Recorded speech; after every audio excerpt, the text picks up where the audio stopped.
The sophistication of the joint recruitment will go one step now. We spoke about these 6 degrees of freedom. And what we're going to do now is we're going to take a look at those in a more enclosed scope. This and this, the middle of your upper arm and the middle of your lower arm, are going to be the point of rotation. In the first basic, we know bag drills, where the elbow becomes the point of rotation. I don't want you to think of your elbow being the point of rotation. I want you to think of your forearm being the point of rotation. So you're moving around this node, this rotating three-dimensional axis, both directions. This is going to be important because for me to move 1 revolution from the elbow and me to move 1 revolution from the middle of my forearm is half the distance. So this is going to be an important later when we talk about time warping. It's relative speed. Relative speed that's determined between 2 people. If your opponent has a point of rotation at his elbow and you have a point of rotation at your forearm, you move the same distance in half the time. So focus on the performance goal of exhale, inhale, exhale, inhale. Both directions. Make sure that you're moving smoothly, and that means you're going to have to move the rest of your body. You can't move at the elbow if you don't, you can't move at the middle of your forearm if you don't move the rest of your body. It's the isolation that begets more isolation. Move in the middle of the arm to maximize the efficiency of the bony levers.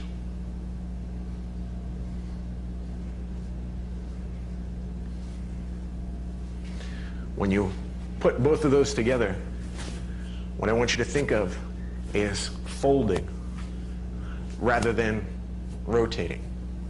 Folding both arms. When you work the opposite direction, you're going to see that now the arms are starting to act independently. And this is going to be an important concept in the next installment, weaponizing your architecture, so that the rest of your body, each appendage, has its independent agenda that is in concert with your overall strategy. You remove the primary control, which sets you on intention, opportunity, ability. Now each one of your arms can act independently. In order to do that, you have to switch down the node so the point of rotation is in the middle of your arm, and allow your arms to act independently of one another. Now the next motion is, instead of horizontal, vertical. One direction and the next direction. In order to make this work, 50%, 50%. Not 100%. 50% of the motion at one end of the lever, 50% at the opposite end of the lever, both directions. And when you switch arms, make sure that you're focusing on having the same degree of suppleness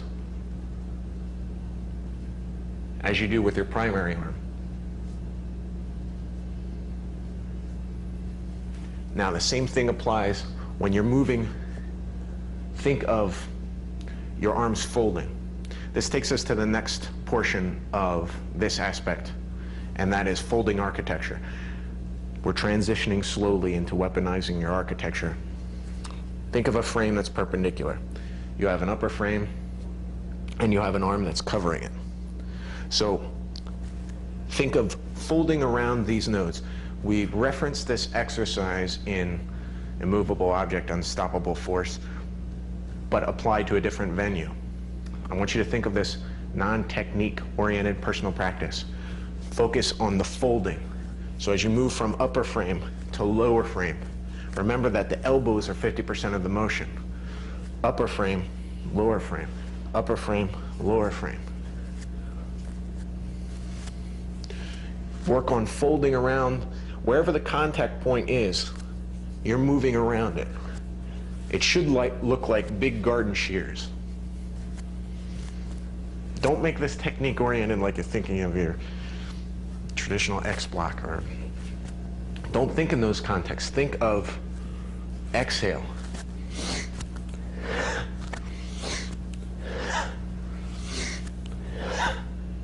Now, moving from right frame to left frame, you're still collapsing and folding your architecture. And I use the word architecture because I want you to think in terms of your body as a system, a structural system that has to move in order to accommodate any motion. So if you're moving here, the rest of your body has to move. This is not a new paradigm. This is the true paradigm for human movement. It's impossible for you to move your arm and not the rest of your body. It's an illusion, a cognitive illusion, that you can move your arm without moving the rest of your body. Once you admit to yourself that your whole body is moving, it is impossible to be immobile, then you can start to incorporate efficiency into your training diet. So moving right frame to left frame will be important for you when you move to the bottom frame. Lower frame should be the same. Collapsing and folding. Now, in the free form aspect of the exercise, I want you to think of, remember how we talked about waves being casting? I want you to think of casting your own arm around the node. So wherever you are, you fold around the node and you cast that arm out wherever you happen to be. This should be free form practice. Don't think of, okay, to cast the arm here, to cast the arm here. This is an exercise of feeling the notion of collapsing and folding.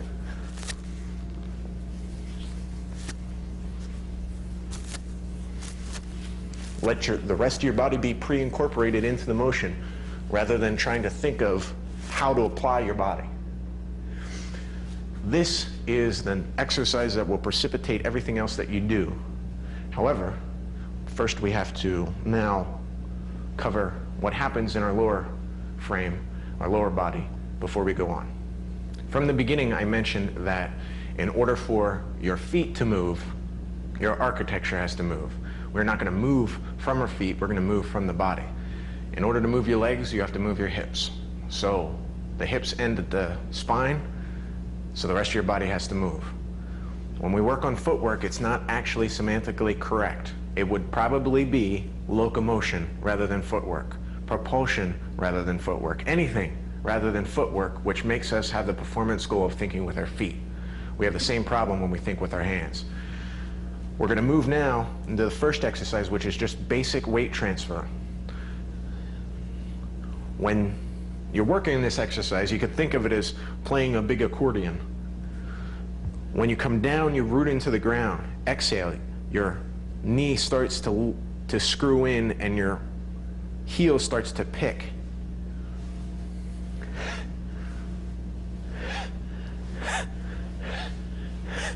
Come down.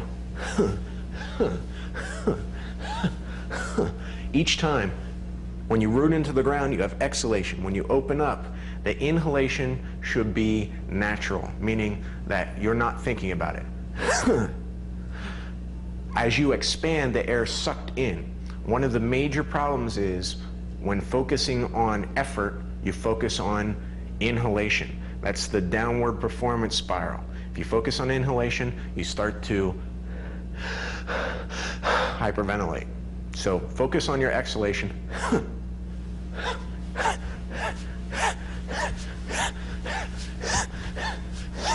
Each time, bring the knee drop, heel lift. Rest of your body starts to pre-incorporate into it. Progressing from that, then screwing knee movement is to lift and step, but with the entire frame. So if If you pick up your heel from here, it should pre-incorporate the rest of your body. Don't try and step. Stepping precipitates unbalancing.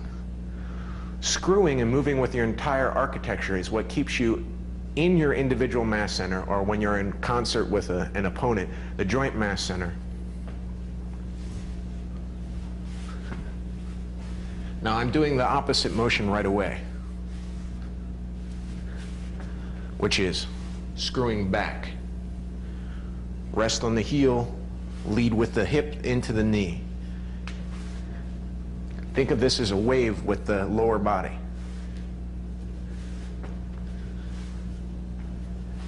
Now, this is an exercise. If you exaggerate the exercise, you have a greater strength in the mid-range motion. If you only work on your technique of footwork, you can only strengthen to a certain degree. It peaks out. If you expand the entire range of motion, you have greater strength in the mid-range. It's a common training principle. So now, when you work on the other leg, start to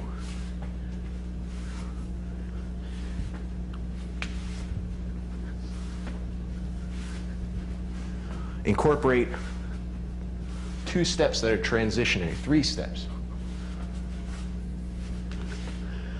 Once again, I'm exaggerating the range of motion. It may be something as slight as a knee drop,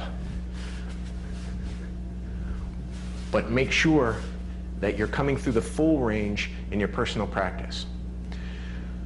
When you move from the accordion to the knee screw, we need to expand that a bit more. So we're going to take something called a box step. A box step is dropping across your own frame. So if I'm facing this direction, I'm dropping. As I drop, look what happens in the back leg. Heel turns in and faces the opposite direction. That is changing my frame, so now I have my individual mass center. Exhale.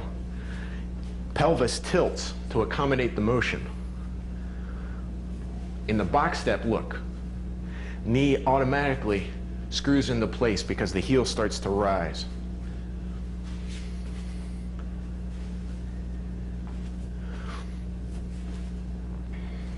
So the full box step is to step back outward. As you step back outward, look. Here we go with the knee screw again. Accordion, knee screw. Now, we're going to bring this together so that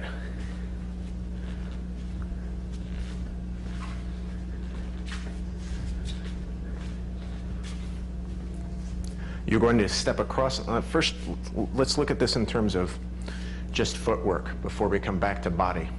Step across, step behind, step forward, step across, step behind. Okay? That's the footwork of it. Now forget about the footwork. That's just your pattern of movement. Now pre-incorporate the prior exercise, the accordion and the knee screw. So you're dropping.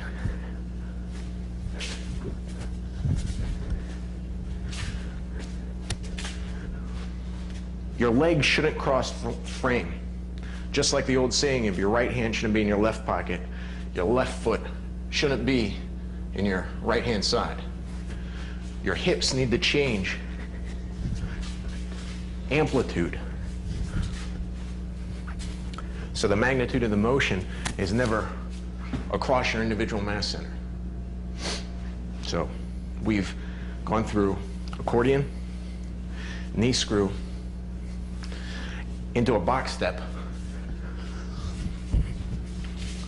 Now, we're going to add in something that's going to start naturally happening, but I want you to make this your performance goal of slingshotting. The slingshot is the stored elastic energy that you get in the seamless transition of the box step. We'll isolate it for a moment. As you drop down, look at the heel. This heel, without it being in contact with the ground, has stored elastic energy.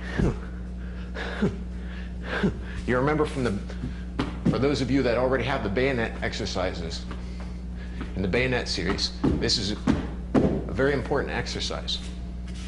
When you come forward, storing elastic energy gives you the propulsion for the next step. When you take that one step further, you let this loose, almost like a fainted step. It gives you the propulsion to drive forward. You're changing level and cutting a turn so that it's a seamless transition instead of dropping back and trying to leap. This should be, that should be your power generation.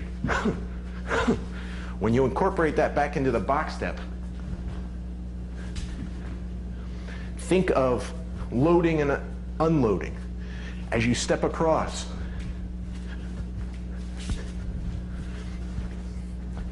Here, that elastic energy is what's going to give you the impellant force to move forward.